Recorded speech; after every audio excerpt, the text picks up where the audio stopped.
చెండూర్ మండలం తుమ్మలపల్లి మాజీ గ్రామ సర్పంచ్ బోయపల్లి సురేందర్ గారి అకాల మరణం ఊహించరిదని, కుమారుడు బోయపల్లి సురేష్ సర్పంచ్గా ప్రమాణ స్వీకారం చేసే రోజే తన తండ్రి బోయపల్లి సురేందర్ మరణించారన్న వార్త తీవ్ర దిగ్భ్రాంతి గురి చేసిందన్నారు మునుగోడు శాసనసభ్యులు కోమటిరెడ్డి రాజగోపాల్ రెడ్డి.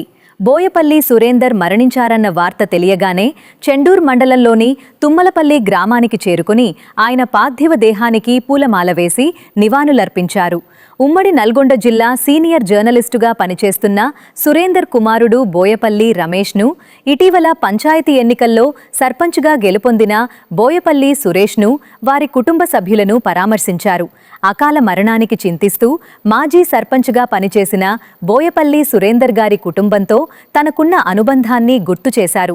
తన ప్రగాఢ సానుభూతి తెలిపి కుటుంబానికి ఎల్లవేళలా సపోర్టుగా ఉంటానన్నారు. ఎమ్మెల్యేతో పాటు స్థానిక నాయకులు పాల్గొన్నారు.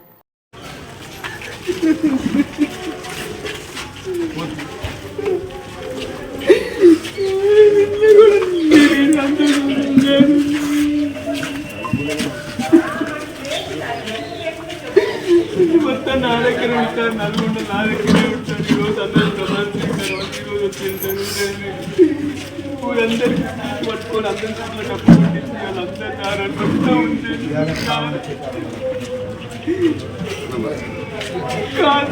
కళ నిజమా తీసుకొని ఏంటంటే టెన్షన్ ఏదన్నట్టుగా తండ్రి సడన్ ఒకటే వచ్చిందా?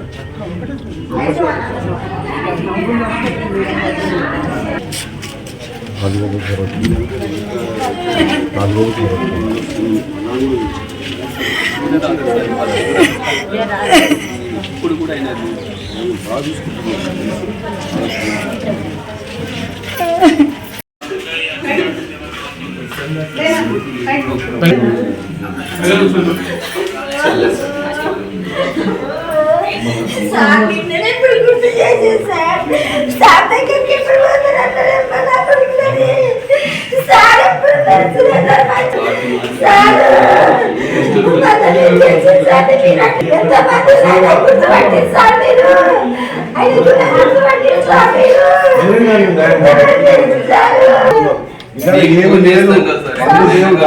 చూపించుకోలేదు. ఇంకేమైనా రోగం వచ్చింది, ఇంకా కొన్ని రోజులు హాస్పిటల్ లేదా లేకపోతే రమేష్ పోయి పైసలు ఖర్చు పెట్టి బతికించుకుని అంత చేసుకోవాలి.